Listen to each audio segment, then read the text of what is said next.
Welcome to the Darkstream. I'm VoxDay, voxday.blogspot.com, and tonight we're going to talk about killing the corporate vampire. Welcome to the Reprehensibles. Welcome to the Dread Ilk. Welcome to the VFM, the Ilk and the Bears. I saw that there's already a super chat to address. I'll go ahead and address that now. But what I wanted to point out is that if you have an actual question as opposed to just offering support, you might want to save it until I get through a little bit of what I want to talk about, because some of this is going to be a little bit confusing and new to some of you.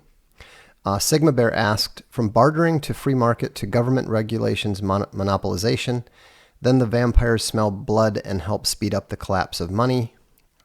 Fucking gammas.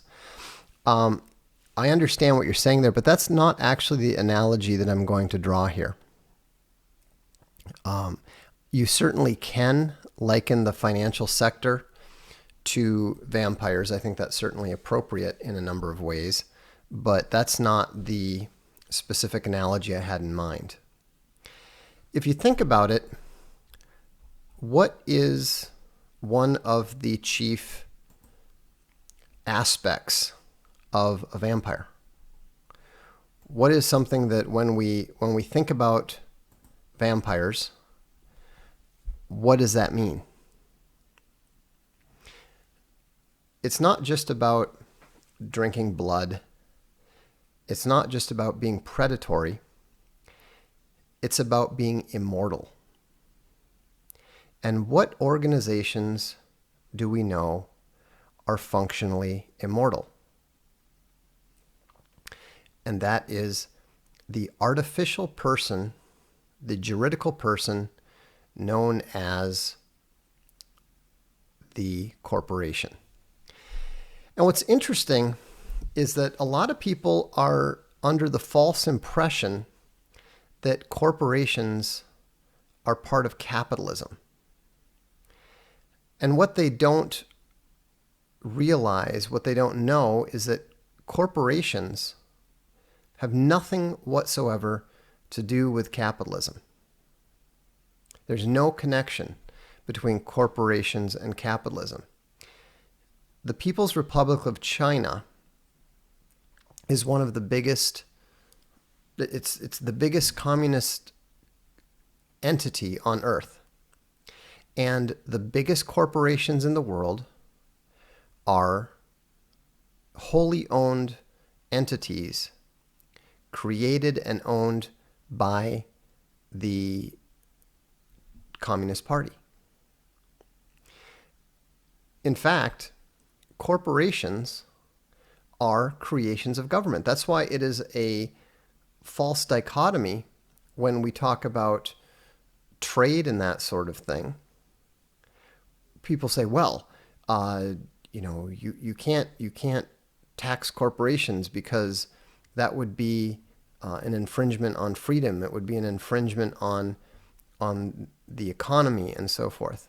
But it's not true, because even though courts have declared that corporations are people, they're not.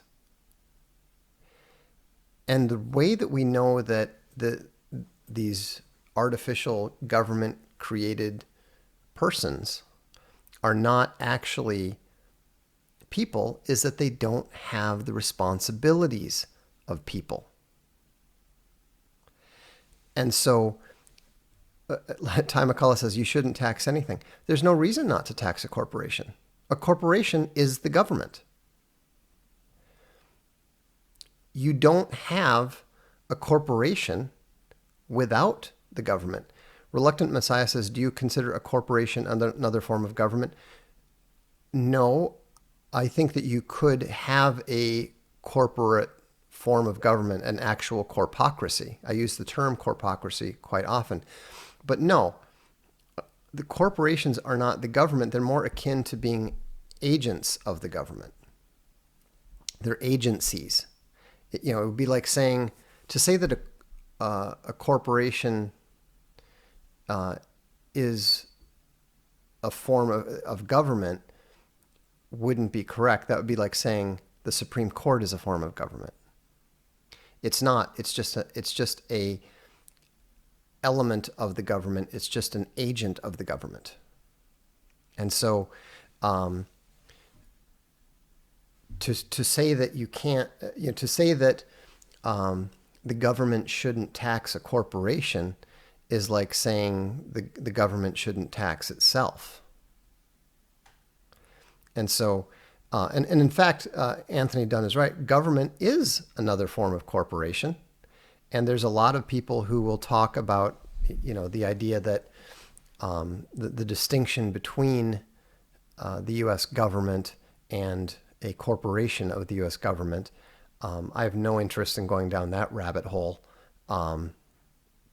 That's usually the kind of stuff that ends you. That's where people end up in jail because they're trying to argue that they have no obligation to pay taxes to Amazon or the equivalent therein. And so, but that doesn't get you anywhere. That's not the point. The point that I'm making is that the corporation as a person is an intrinsically unfair and unjust way to advantage certain people over other people, because the corporation is given many of the rights of actual people, but it is not given any of the it's not given most of the responsibilities of the actual people. And so, when you're looking at the when you're looking at corporations, it's interesting because this is all right here in Wikipedia. It's all a relatively new concept. I mean, it only dates back to about 1940 that the U.S. government could even sue anybody, at least under the Sherman Act. It says the original doctrine of legal personhood for organizations of people goes back to ancient Rome. It says the doctrine has been attributed to Pope Innocent IV, who spread the idea of persona ficta, or fictitious person. And the reason for this persona ficta was in order to allow monasteries to have a legal existence that was distinct from the monks who were part of the monasteries. And the reason was pretty simple. The monasteries had to be able to own stuff and to be able to pay for stuff and own property and so forth, despite the fact that the monks all took vows of personal poverty. And so right from the beginning, we can see that the concept of the fictitious person was created in order to absolve people of responsibility. Now, the reason that the fictitious person is so important is because in the common law, only a person could sue or be sued. And so this is why they talk about limited liability corporations. It separates the owner from being responsible for the debts of the company. And so and this is where it gets interesting. When a corporation breached a contract or broke a law, there was no remedy because limited liability protected the owners, and the corporation wasn't a person subject to the law, which meant there was no accountability for corporate wrongdoing. And so they created this idea of a legal corporate personality, which was established to include 5 legal rights: the right to a common treasury, including the right to own property, the right to a corporate seal, which meant they could make and sign contracts, the right to sue and be sued, the right to hire agents, which means employees, and the right to make bylaws, or basically have its own rules for how it operates. But the problem is pretty simple. You can see where the problem arises very quickly, because the corporations are able to break laws all the time without experiencing any of the penalties that apply to actual people. And yet there's no reason for this. For example, they try to use fines to discipline them, but that doesn't work. But if you think about it, if a private person commits a crime, he loses his ability to gain an income. My father's been in prison for, 12 years now or something like that. He has been totally unable to earn any money in that time. So why is it that Facebook can break the law and yet continue to earn money even after it has been found guilty of committing a crime? This makes no sense whatsoever.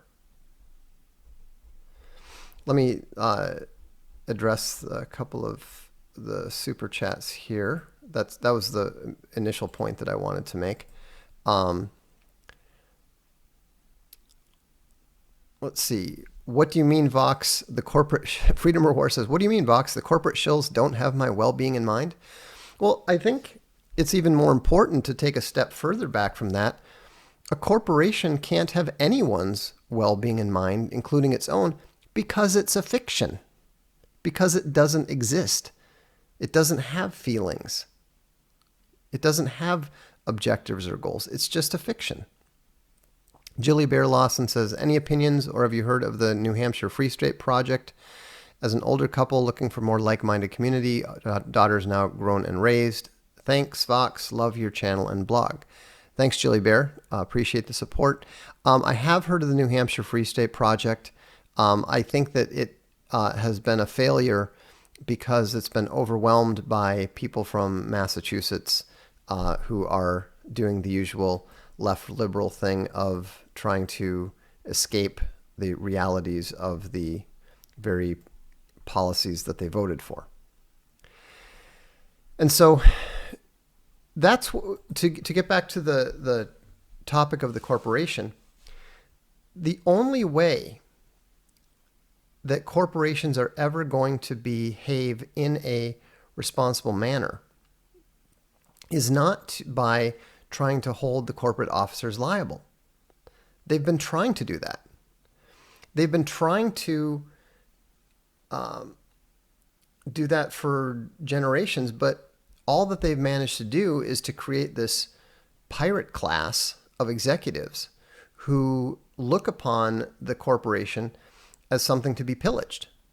And they can do so with near impunity because the shareholders are so divided and so totally devoid of power that they don't even have the information to know what the executives are doing until well after the fact. And that's why you see all these ridiculous golden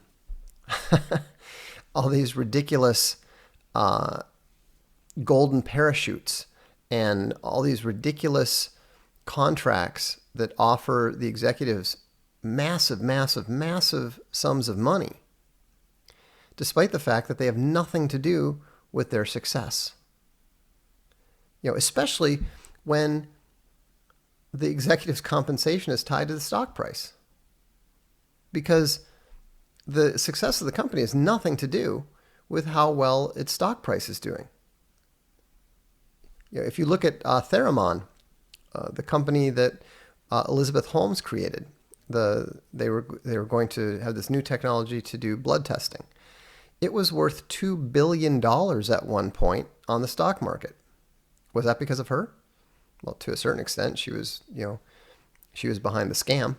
But at no point in time had anyone actually generated real value.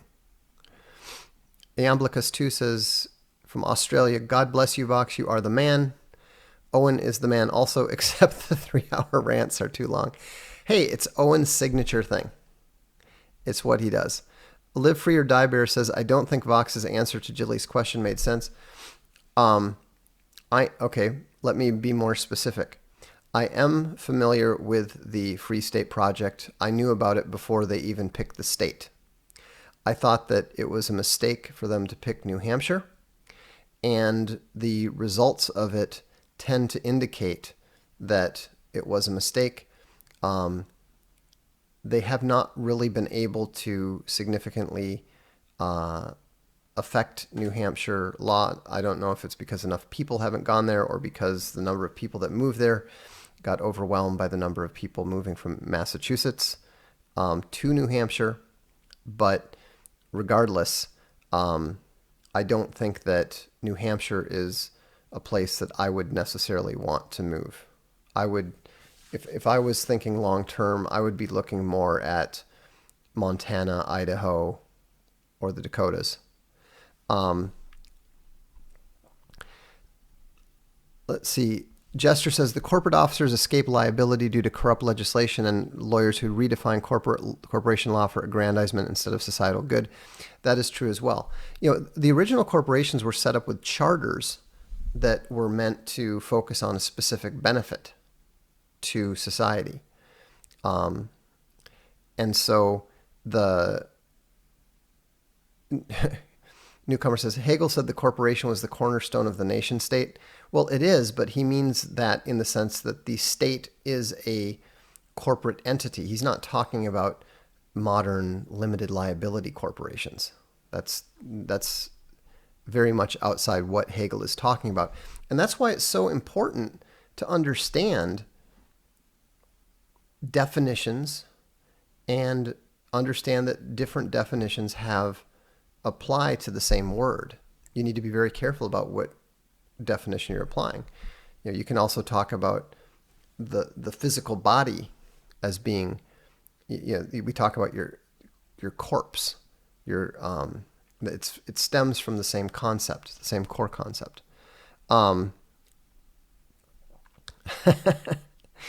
Dave says, haven't you guys heard of OPSEC? Yeah, it's I never answer questions about my personal life, my location, and it's really a better idea to not share your location either, because you need to keep in mind that SJWs do occasionally,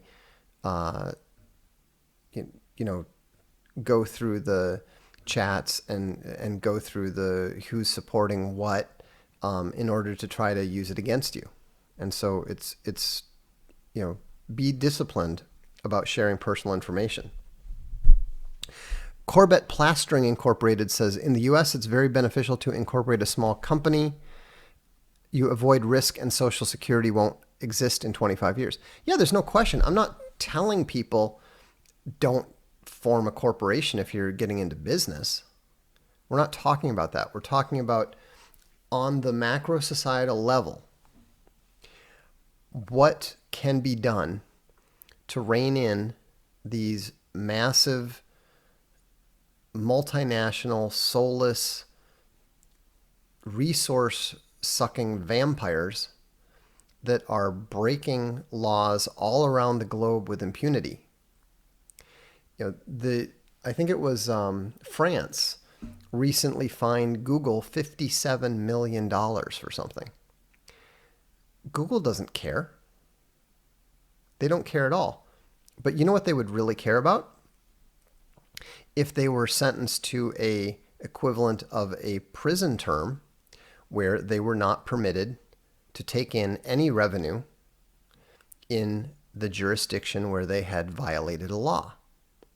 Imagine if Facebook was found guilty of violating the privacy laws, and I'm not sure which specific laws might apply, but there have been 2 revelations very recently about Facebook doing things it shouldn't have done. Now imagine if they got sentenced to 3 years of quote-unquote jail. Imagine if Facebook couldn't bring in you're not killing them, you're not shutting them down, but they can't operate for 3 years. They're in jail. That wouldn't necessarily wipe them out. They've got so many resources they would survive, but it would definitely cause them to start behaving and obeying the law. Now, and I'm just throwing out 3 years as a general. I have no idea what's appropriate. Maybe with corporations, because you don't want to completely break them down entirely the first time that they commit some sort of legal infraction. Maybe you have to measure it in days rather than years. I don't know. But the point is that that's the only way, the equivalent of a NFL player being suspended. Call it corporate suspension. Your ability to operate is officially suspended because you broke the law. And it doesn't have to be instantaneous. It doesn't have to be immediate. When people are arrested, charged in court, convicted, and then finally imprisoned, often they are free until they actually show up to serve their term. That could be done. Something like that could be done as well. But the point is that simply trying to threaten the corporate officers with prison doesn't work. It doesn't happen. Look at all the laws that were violated in the lead up to the 2008 financial crash, and in all the shenanigans that were subsequently exposed, and nobody went to jail. Because anytime you've got an elite, the elite is going to protect itself. And there's no way for the ordinary person to do anything about it. I'm involved in a legal situation right now with a reasonably sized U.S. tech company.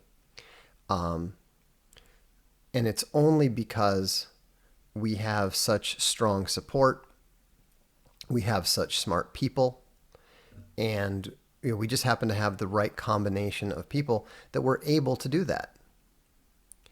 But there are literally millions of customers of this company that can't do it. They can't even think about doing it. There's no way they could go about doing it. Eli asks, is there a good book to read on this subject? Not that I'm aware of. There might be, but not that I'm aware of. And I'm probably going to have to do put a chapter about this in Corporate Cancer, which is a book that I'm working on.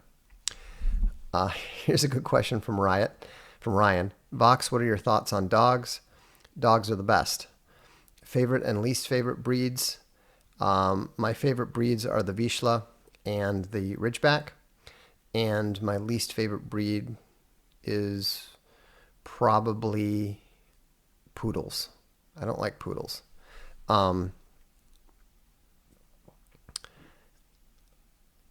Let's see here.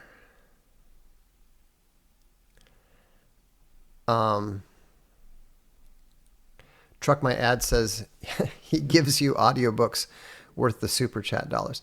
Yeah, if you're not aware, I mean, you most of you probably know this by now because you probably get some notifications, but we have published, I think, 47 audiobooks at Castalia House. We have 2 or 3 coming out every month.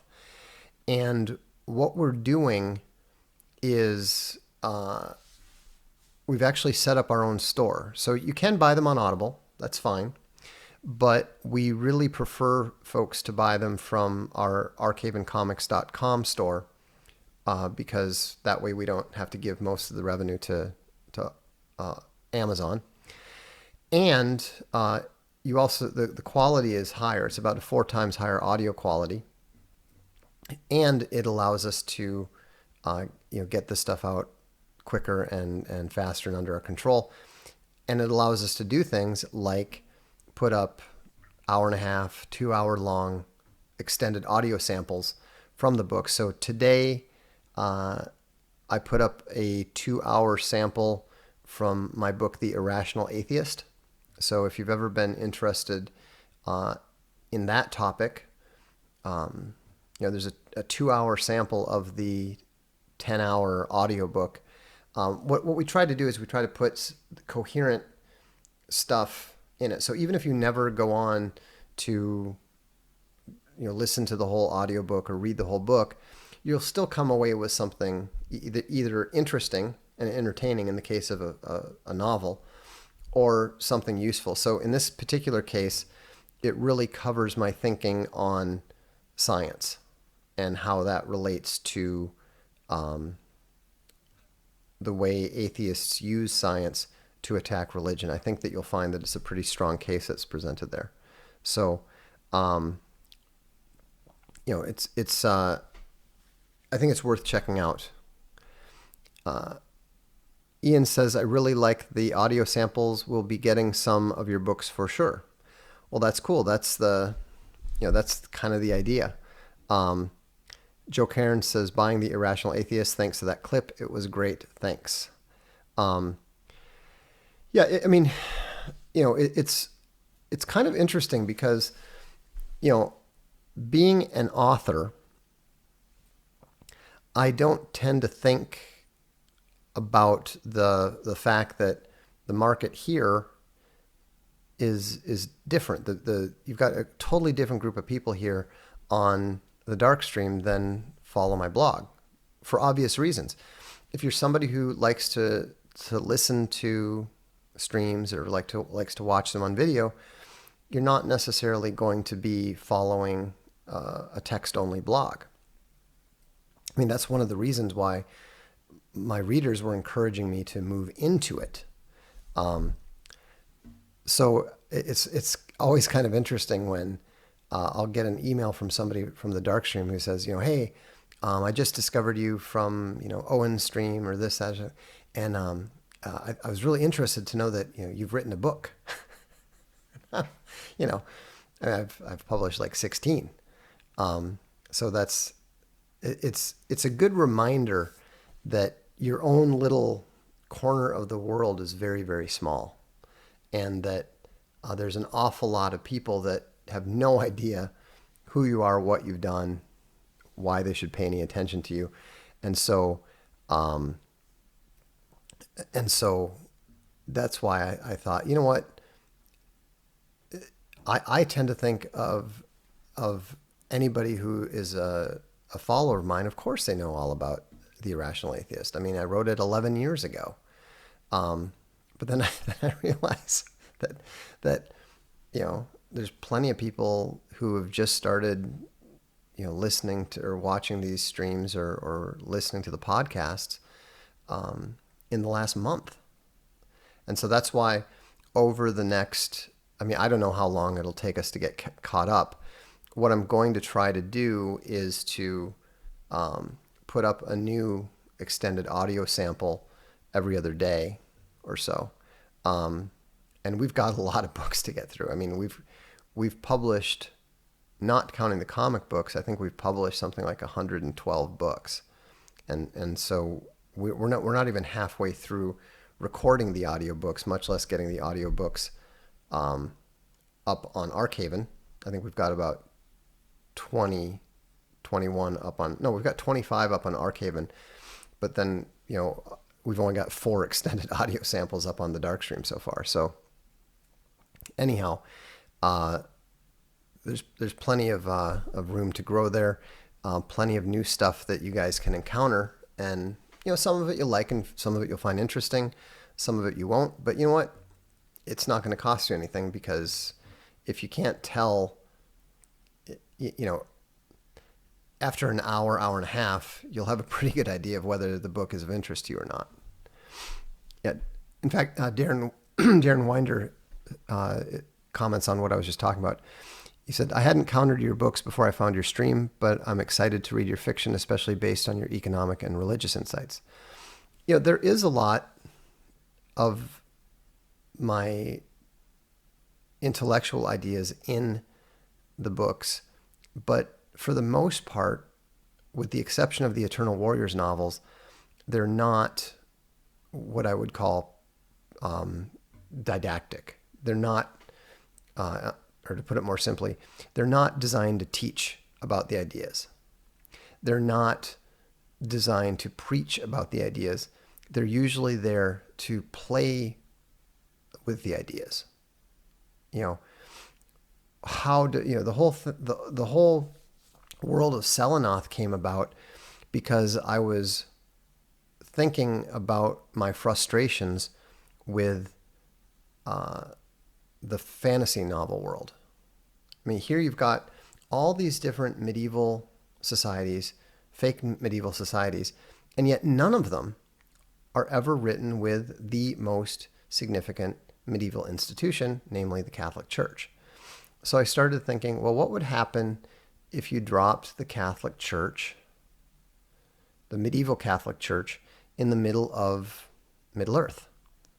What would happen? And I realized that the first thing that would happen would be the church intellectuals would be debating over whether elves and orcs and hobbits had souls or not. And so that's why the subtitle of Summa Helvetica is a casuistry of the Elvish controversy, because of course the Elvish controversy is the idea of whether elves have souls. So that's kind of how I approach connecting my intellectual interests and ideas to my fiction. Is it's often a starting point, but it's not the ending point, and it's not the purpose of the book. You know, I'm not trying to convince anyone that elves have souls. Carolina Swamp Fox Bear says, off subject Vox, but do you dance? I don't trust people who dance, especially men. Thanks for everything you do. MAGA 2020 FSJWs. Well, you know, I certainly spent plenty of time in the nightclubs in my 20s. So I'm a pretty good dancer in that sense. You know, I know how to do some of the basic ballroom stuff, but I wouldn't consider, you know, especially these days, I would not consider myself someone who dances. One of my best friends is a excellent dancer. I mean, we're talking like goes with his wife to salsa clubs and does their thing. He's really good. He's always been a really good dancer. But no, that's not my thing. Let's see here. Muffhead asks, can we sub to all of the Castalia House library? Not yet. We just got the ability to do recurring payments with all of our different payment processors. So theoretically we could, but we haven't figured out a good way to do it. And so we have to figure out a good way to do it before we allow that to happen. Corbett Plastring asks, when do you believe the U.S. government will declare bankruptcy? I don't think it will ever formally declare bankruptcy. I think that the political entity is going to break apart in the 2033 timeframe. Hi Vox, if the term reprehensible has not been coined, can I be reprehensible one? I'm not Owen. You know, I'm not telling you what names you can have or not. So if you want to be reprehensible one, then I guess all I can say is welcome reprehensible one. I realize I'm probably going to have to end up giving into it at some point in time.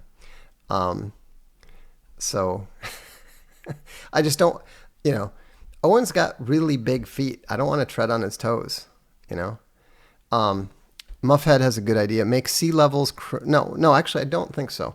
Make sea levels criminally liable for corporate behavior if they are aware of wrongdoing. Lots of executions, problem solved, China style. But the problem is it doesn't solve it, because it's far too easy to indicate that they're not. And also, you're relying upon people to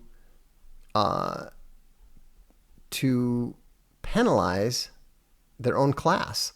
It's not going to happen. You have to keep in mind, all these people know each other. They're all connected. Their children go to the same schools and marry each other, and you know, there's no way that you can think that that's going to work. Carolina Swamp Fox Bear says, too much money involved, Vox. They'll buy off the right person and it won't happen. Well, that's why they need to actually establish all they need to do is establish the principle that a juridical person is subject to the law, just like an actual person. One simple change is all they need in order to keep the vampires under control. And that change is very much consistent with the legal system that we have. Javier Vanegas says politicians wouldn't do that because Facebook would fire 90% of their personnel and the company's PR would frame a politician or party for the new employed. This could only work in a different society. Well, that's entirely possible. I don't believe it's going to happen. I don't think that there is any chance that I don't think there's a single politician in America who would sponsor such a law. So, but I'm not talking about practical solutions here. I don't think there are any practical solutions. I think that the political system is, you know perfectly well what my position is on current U.S. society. It's done. It's over. The whole system is as doomed to collapse as the Soviet Union was. So I'm not trying to come up with fixes and solutions. I'm just interested in the concept in a abstract perspective. Hopefully when the rump state of the Union of the Dakotas or the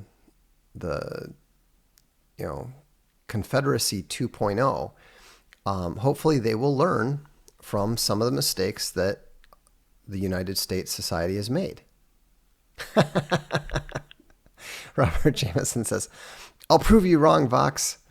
Wait till you see the result of my citizen's arrest on Hillary Clinton. Exactly.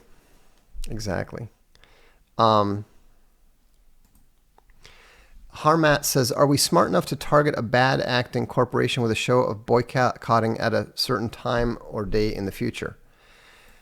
Well, I don't think so. Obviously boycotts work, or you wouldn't have the U.S. Senate trying to ban the whole anti-BDS, or trying to ban the whole BDS movement and so forth. But in general, boycotts can't work against the likes of Facebook and Google and so forth because most of them don't.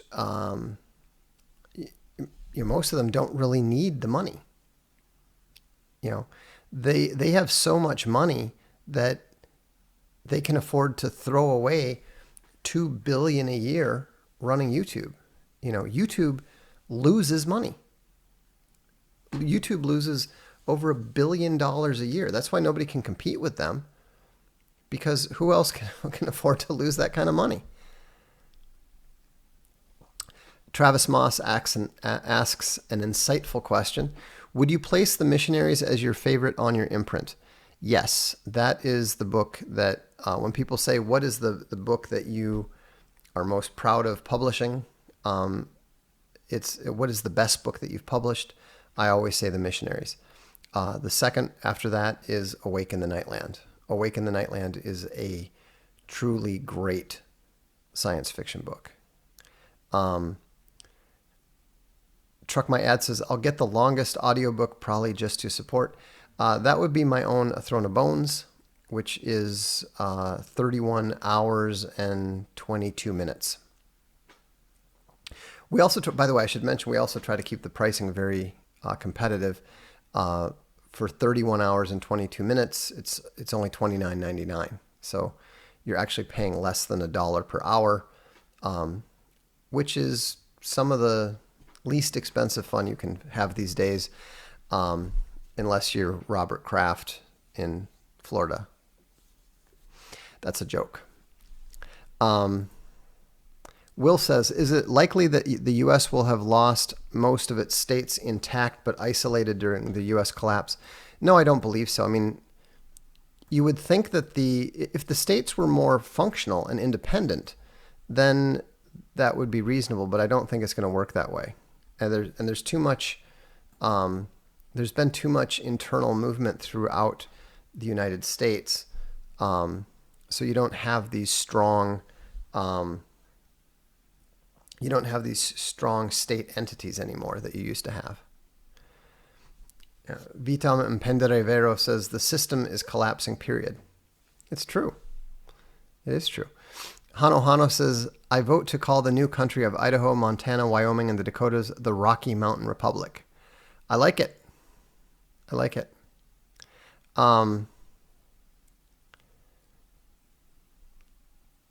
Let's see.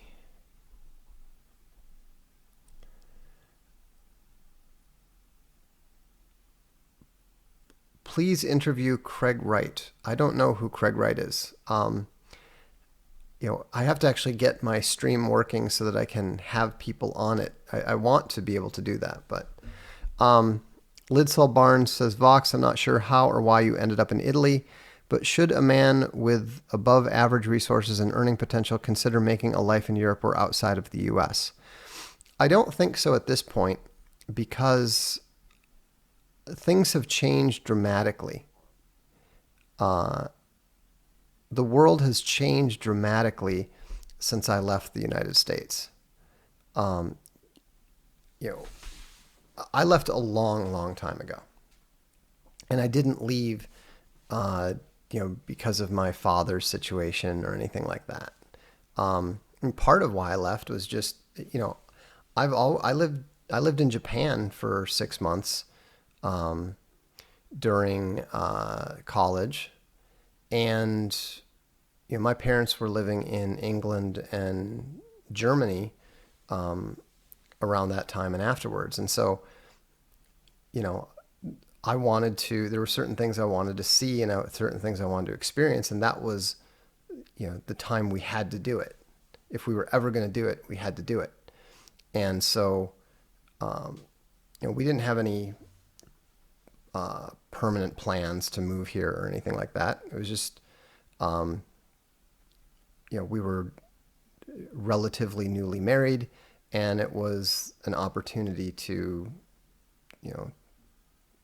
experience a different sort of life, and we ended up enjoying it. And then, when all the craziness with my father's situation and stuff went down, it was really nice to not be surrounded by that like the rest of my family was. And so, but it's very different. People used to love Americans, and then, they don't now. They don't at all. They understand the whole concept of the U.S. as a decadent empire in a way that they didn't 10, 20 years ago. So,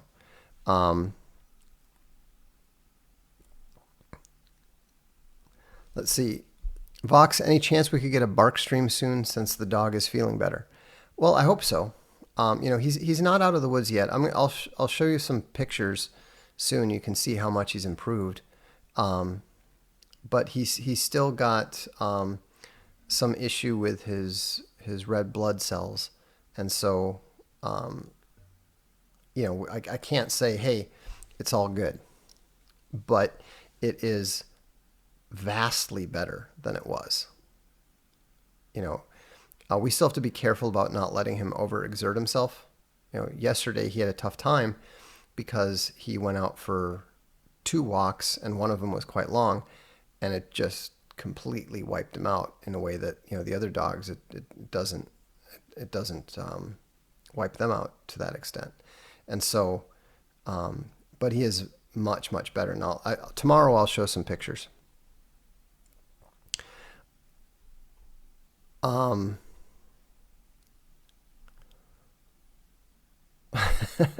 The U.S. is it?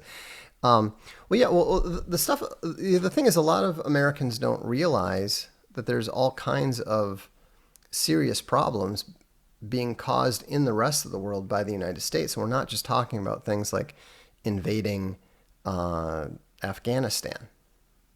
You know, there's different laws that they pass about, disclosing. There's a thing called FATCA, where they say you have to disclose all your bank information. Well, the bank doesn't want to answer to, this foreign country preemptively demanding stuff. So what do? They just say, we'll just get rid of all the Americans. If you're an American, you literally cannot get a bank account in many countries. You just can't do it. So it's just it's very, very different. And I think that, especially because you don't have the time, I don't think that there's the time to get integrated now before the problems begin to arise in seriousness. We're already seeing the early forms of it with the unrest in France, the new nationalists that have risen in Italy and in Austria, and with what's going on in Britain. I think in several countries, including Switzerland, they've actually got laws proposed to ban dual citizenships. And so it's very different now. Chris Hicks says, a few bucks for a nice bottle of Ripple. I don't know what Ripple is, but I will put it towards a bottle of Celeste. That's more my style. Jilly Bear Lawson says, I'm so happy about your dog, but I will continue to pray for him. I appreciate that. I really appreciate the support and the prayers from the reprehensible community. It's been very meaningful, not just to me, but to the whole family. I mean, I don't know what it is, but you can, when you have support from a community, you can feel it, you can sense it. Even if you're not, standing in front of a crowd, cheering or something like that, you can still you still feel like you're not alone, and that's very comforting.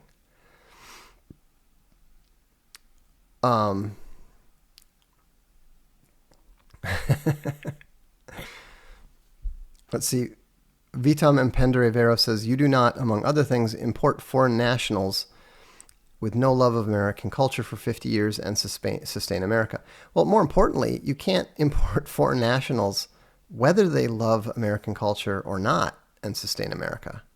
I mean, I've been in communities in Europe that are total expat communities, and you wouldn't know that you're in Spain or that you're in Italy.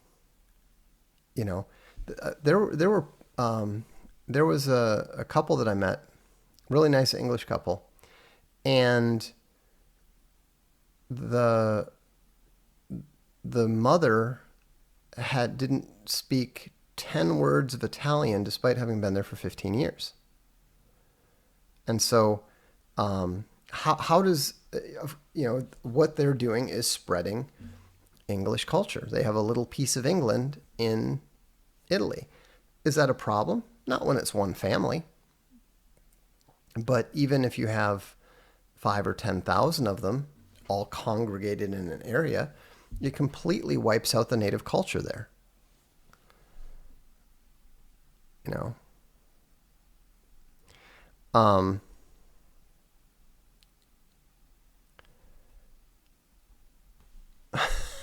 Matt Danilovich says, America and Russia are too similar to be allies.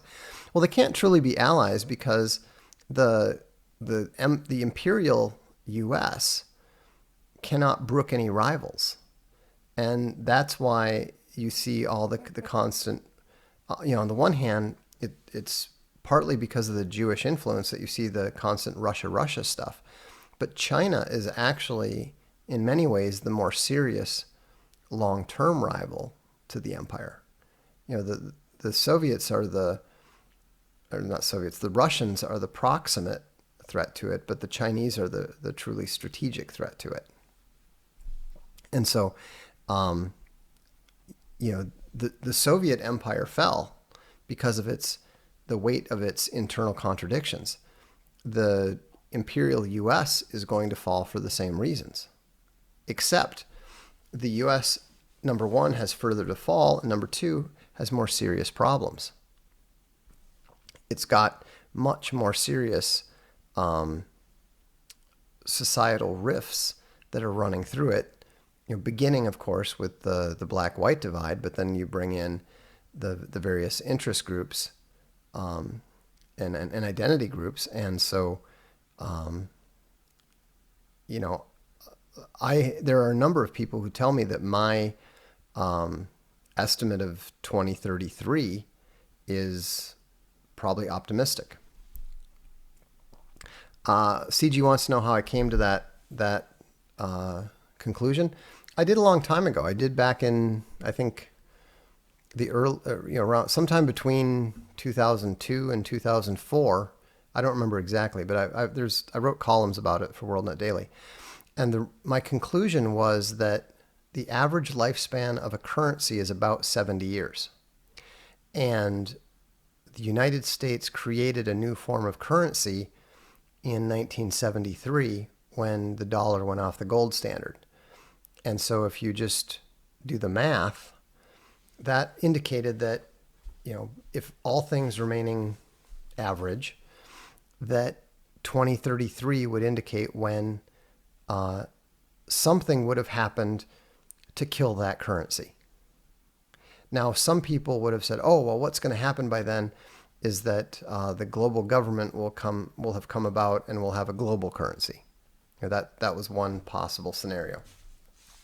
But when I looked at the way that the linear trend was towards global governance and how long that trend had already run, I concluded the exact opposite. I concluded that the reason that the currency is going to be gone is because the entity that is behind it is gone. Because I've been anticipating the swing of the pendulum back to nationalism, back to conflict, back to closure, away from this, happy, joy. Let's have a party and let everybody come in and spend all, and make lots of money. Porcelain called me a hairless mastermind in his documentary on Owen Benjamin. That is amusing. Prediction on 2020. If you're talking about the election, it's Trump is going to win by a much bigger margin than he did last time. I said that. I mean, we told people about our Trump Slide 2020 shirts at Crypto Fashion the day after the election. That's how confident I was. Carolina Swamp Fox Bear says, okay, Vox, serious question. So the USA collapses and then what? Who takes control? Does China-Russia attack while we're under full meltdown, full-blown civil war? No, that neither China nor Russia, this is what people don't seem to grasp. Neither China nor Russia are interested in attacking the USA. They are defensive regional powers. Their sole interest is keeping the USA out of their affairs. Their attitude is similar to that of the United States in the early 19th century. You may remember the Monroe Doctrine. The Monroe Doctrine was the United States telling the old powers of Europe, stay out of Central and South America. This is our region. It's not yours. Stay out of it. And that is what China and Russia are going to be doing. Right now, the U.S. is interfering dramatically in their backyards, and they have been for 50 years. You remember the United States got involved in the war in Korea in 1950, then Vietnam. The Japanese thing, that was acceptable because the Japanese attacked the U.S. But the whole situation with Taiwan and defending Taiwan from the USA, and also China wants to expand throughout Africa. China has already announced plans to settle 100 million Chinese colonists in Africa. They are already using the IMF tactic of giving loans that the debtor can't pay and then taking over the property. They're using that to acquire a lot of the ports in Africa. And so they want to expand into Africa, and in order to do so, they need to be sure that the U.S. is not in a position to stop them. And that's why they're developing a blue water navy. They're not doing it to attack the U.S. They're doing it to prevent the U.S. from attacking them and keeping them from expanding regionally. And so what I think will happen is that both Russia and China will behave kind of like the French did during the Revolutionary War, and they're going to assist different groups inside the United States. So you might have the Chinese helping fund, some new Aztec party that is in the Southwest. You might have Russians helping supply the Rocky Mountain Republic with weapons. That's what I anticipate.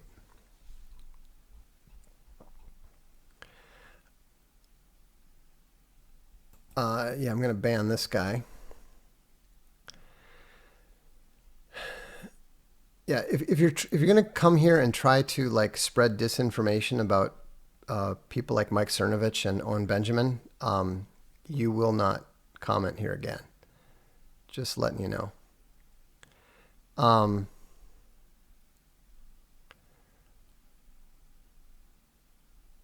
Let's see here.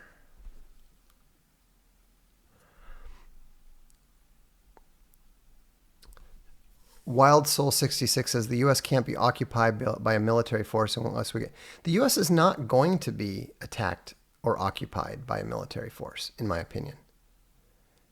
There are no armies big enough.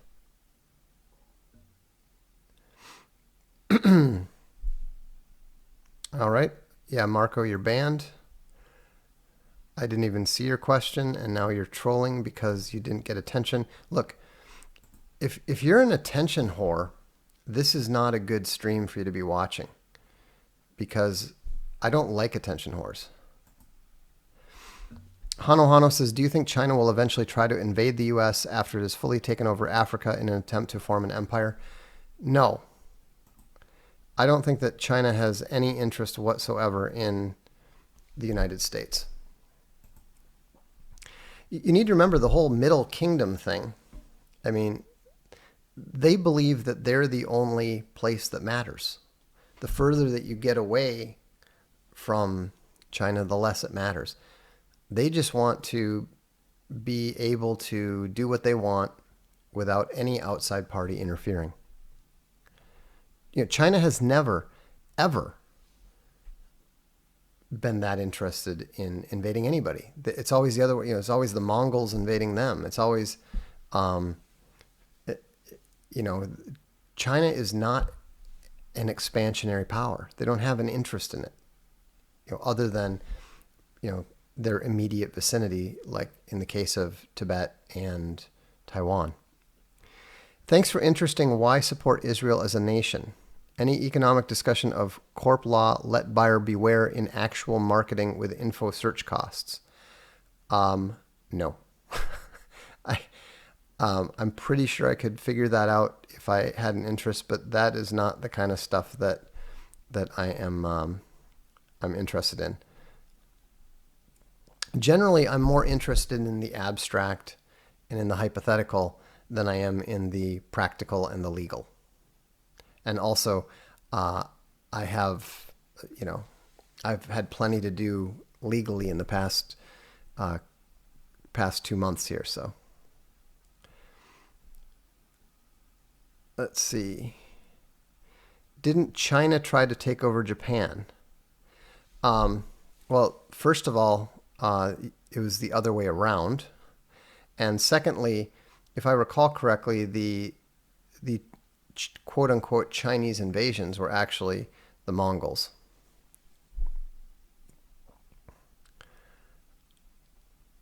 What do you think about nations with 3 languages like Belgium and Switzerland?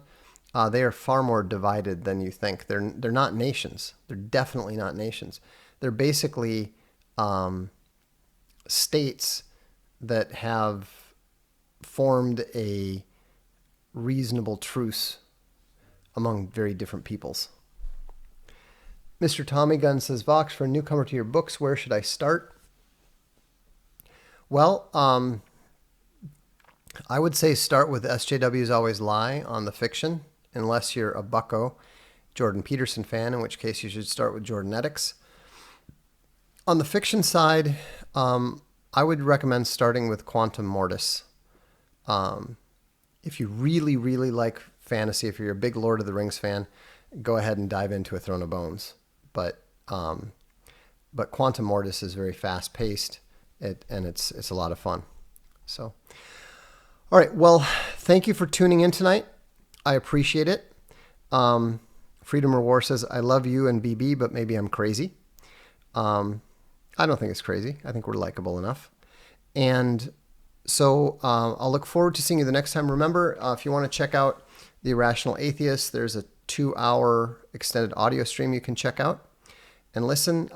Yes, we are working on new Voxiversity episodes now. I'll look forward to seeing you the next time. This is the Darkstream. I'm Vox Day.